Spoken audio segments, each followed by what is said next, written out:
Lutfia Kurniati dan rekan saya Uswatun Hasanah dan Mas Nun Siregar. Baiklah, kami di sini dari kelompok 5 ingin menjelaskan sedikit tentang aliran psikologi behavioristik. Pengertian teori behavioristik. Behavioristik merupakan aliran psikologi yang memandang individu lebih kepada sisi fenomena jasmani dan mengabaikan aspek mental seperti kecerdasan, bakat, minat, dan perasaan individu dalam kegiatan belajar.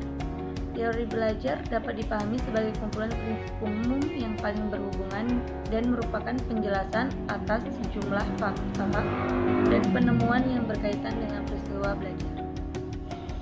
Teori belajar behavioristik adalah perubahan tingkah laku sebagai akibat dari adanya interaksi antara stimulus dan respon.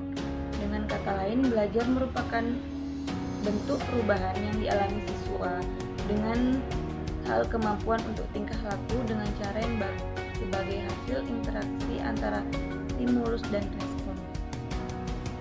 Teori belajar behavioristik adalah sebuah teori tentang perubahan tingkah laku sebagai hasil dari pengalaman. Teori ini berkembang menjadi aliran psikologi belajar yang berpengaruh terhadap para pengembangan dan praktik pendidikan serta pembelajaran yang dikenal sebagai aliran behavioristik. Aliran ini menekankan pada terbentuknya perilaku yang tampak sebagai hasil belajar. Adapun ciri-ciri belajar behavioristik menurut Muhammad Irawan itu ada 3. Yang pertama, aliran ini mempelajari perbuatan manusia bukan dari kesadarannya, melainkan mengamati perbuatan dan tingkah laku yang berdasarkan kenyataan. Yang kedua, segala perbuatan dikembalikan kepada refleks. Yang ketiga, behaviorisme berpendapat bahwa pada waktu dilahirkan semua orang itu sama. Menurut behaviorisme, pendidikan adalah maha kuasa, manusia hanya makhluk yang berkembang karena kebiasaan-kebiasaan, dan pendidikan dapat mempengaruhi refleks keinginan hati. Baiklah, selanjutnya akan dilanjutkan oleh rekan saya, Uswatun. Perkenalkan, nama saya Uswatun Hasanah. Baiklah, saya akan melanjutkan penjelasan dari saudari Lutfia Kurniati. B. Kelemahan dan kelebihan behavioristik. Kelemahan behavioristik. A. Teori behavioristik seringkali tidak mampu menjelaskan situasi belajar yang kompleks, sebab banyak variabel atau hal-hal yang berkaitan dengan pendidik atau belajar yang tidak dapat diubah menjadi sekedar hubungan stimulus dan respons. B. Pandangan behavioristik juga kurang menjelaskan adanya variasi tingkat emosi dan berpikir pembelajar, walaupun mereka memiliki pengalaman penguatan yang relatif sama. Tidak dapat dijelaskan mengapa dua anak mempunyai kemampuan dan pengalaman penguatan yang relatif sama. C. Teori behavioristik cenderung mengarahkan pembelajaran untuk berpikir linier, konvergen, tidak kreatif, dan tidak produktif. 2. Kelemahan behavioristik. 1. Membiasakan guru untuk bersikap jeli dan peka pada situasi dan kondisi belajar. 2. Guru tidak banyak memberikan ceramah sehingga murid dibiasakan mandiri. 3. Mampu membentuk suatu pribadi yang diinginkan mendapatkan penguatan positif dan perilaku yang sesuai pendapat penghargaan negatif yang didasari dengan perilaku yang tampak. 4. Dengan melalui pengulangan dan pelatihan yang berkesinambungan dapat mengoptimalkan bakat dan kecerdasan siswa yang sudah terbentuk sebelumnya.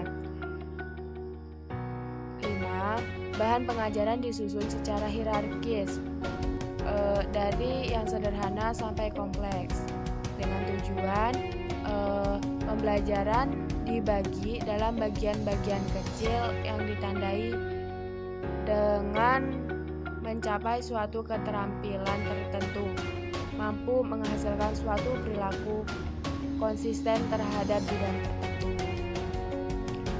3. Dapat mengganti stimulus yang satu dengan stimulus yang lainnya dan seterusnya sampai respon yang diinginkan muncul. beberapa teori behavioristik dalam pendidikan dan pembelajaran. Di antaranya adalah A. Tujuan pembelajaran ditekankan pada penambahan pengetahuan. B. Peran pendidik biasanya merencanakan kurikulum dengan menyusun pengetahuan menjadi bagian-bagian kecil. C. Peran pengajar sebagai objek pasif yang selalu membutuhkan motivasi dan penguatan dari pendidik. D. Proses pembelajaran memandang bahwa pengetahuan adalah objektif, pasif, tetap tidak berubah. Pengetahuan telah berstruktur dengan rapi sehingga belajar adalah perolehan pengetahuan, sedangkan mengajar adalah memindahkan pengetahuan atau transfer of knowledge ke orang belajar atau pembelajar. C. Tokoh-tokoh dalam pemikiran teori belajar behavioristik.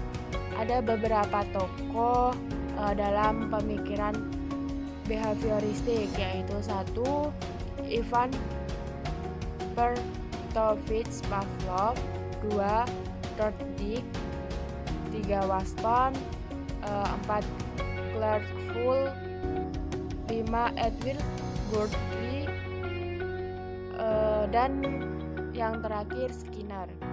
Baik, Baiklah, di sini saya akan melanjutkan penjelasan pada poin D, yaitu aplikasi teori pembelajaran behavioristik dalam pembelajaran. Secara umum, langkah-langkah pembelajaran yang terpijak pada teori behavioristik dapat digunakan dalam merancang pembelajaran. Ada langkah-langkahnya, yaitu menentukan tujuan pembelajaran, menganalisis lingkungan kelas yang ada saat ini, menentukan materi pembelajaran, memecahkan materi pembelajaran menjadi bagian yang kecil-kecil, menyajikan materi pembelajaran, memberikan stimulasi dapat berupa pertanyaan, baik itu pertanyaan lisan maupun tulisan. Kemudian mengamati dan mengkaji respon yang diberikan oleh siswa, memberi penguatan atau reinforcement, memberikan stimulasi baru, memberikan analitika atau hukuman, serta evaluasi belajar. Baiklah, mungkin hanya itu yang dapat disampaikan oleh pada kelompok kami. Apabila ada kesalahan, mohon maaf.